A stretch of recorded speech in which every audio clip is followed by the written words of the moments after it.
బ్రహ్మోత్సవాలకు ముస్తాబైన గజ్వేల్ శ్రీ వెంకటేశ్వర ఆలయం. సిద్దిపేట జిల్లా గజ్వేల్లోని వెంకటేశ్వర స్వామి ఆలయం బ్రహ్మోత్సవాలు విజయవంతం చేయాలని ఆలయ నూతన కమిటీ సభ్యులు తెలిపారు. ఈ శ్రీ వెంకటేశ్వర ఆలయ ప్రధాన అర్చకులు శేషం శ్రీనివాసాచార్యులు, గజ్వేల్ ప్రజ్ఞాపూర్ మున్సిపల్ మాజీ చైర్మన్ గాడిపల్లి భాస్కర్ మాట్లాడుతూ, కలియుగ వైకుంఠ వాసుడు శ్రీ వెంకటేశ్వర స్వామి కరుణ కటాక్షాలతో అందరూ బాగుండాలని గజ్వేల్లోని కొలువైన శ్రీ వెంకటేశ్వర స్వామి బ్రహ్మోత్సవాలు సోమవారం నుండి ప్రారంభమై 5 రోజులు అత్యంత భక్తి శ్రద్ధలతో నిర్వహించడం జరుగుతుందని, ప్రతిరోజు భక్తులకు తీర్థప్రసాదాలతో పాటు మహా అన్న ప్రసాద వితరణ ఉంటుందని ఆయన అన్నారు.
శ్రీ లక్ష్మీ వెంకటేశ్వర స్వామి బ్రహ్మోత్సవాలు రేపటి నుంచి బ్రహ్మాండంగా మొదలు కానున్నాయి.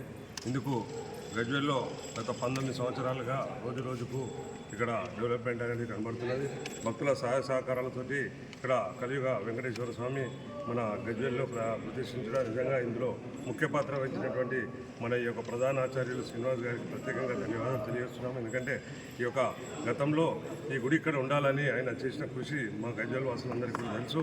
ఇక్కడ భక్తులందరూ కూడా ఈ యొక్క దేవునికి సహాయ సహకారాలు అందించి ఈ దేవునికి గొప్పకు పాత్రలెత్తినందుకు గజ్వేల్ ప్రజలందరికీ కూడా పేరు పేరున ధన్యవాదాలు తెలియజేస్తూ, గతంలో 126 మంది శాశ్వత సభ్యులతో మొన్ననే గత 8 నెలల కింద కొత్త సభ్యులకు ఆహ్వానించినందుకు వాళ్ళ పాత కమిటీలందరికీ కూడా ధన్యవాదాలు తెలియజేస్తూ, ఒక 50 మంది కొత్త శాశ్వత సభ్యులుగా ఇందులో చేర్చుకున్నందుకు వాళ్ళకు ప్రత్యేకంగా ధన్యవాదాలు తెలియజేస్తూ, వాళ్ళందరూ కూడా సమిష్టి కృషి, అలాగే గజ్వేల్లో ప్రతి ఒక్క భక్తుడు ప్రజల సమిష్టి కృషితోటి ఈరోజు ఇక్కడ ఇంత వైభవంగా మార్పులు జరిగినాయి. ఇలా యాగశాలనే కానీ, ఈ షెడ్ నిర్మాణమే కానీ, ఇంకా రానున్న కాలంలో ఈ యొక్క గుడిని ఇక్కడ ఫంక్షన్ వేయడానికి కూడా మన కమిటీ సభ్యులందరం కూడా ఏకగ్రీవంగా తీర్మానించడం జరిగింది గతంలో. దానికి అందరం కూడా సహకరిస్తున్నారు. ముఖ్యంగా ఇక్కడ రోజు పూజలు బ్రహ్మాండంగా జరుగుతాయి. ఇక్కడ అనుకున్న కోరికలన్నీ కూడా ఈ భగవంతుడు నెరవేరుస్తున్నారు. కాబట్టి ఈ యొక్క గుడి దినదినాభివృద్ధి చెందుతున్నందుకు తార్కాణం. అందుకు సహకరించిన గజ్వేల్ ప్రజలందరికీ కూడా పేరు పేరున ధన్యవాదాలు తెలియజేస్తున్నాను.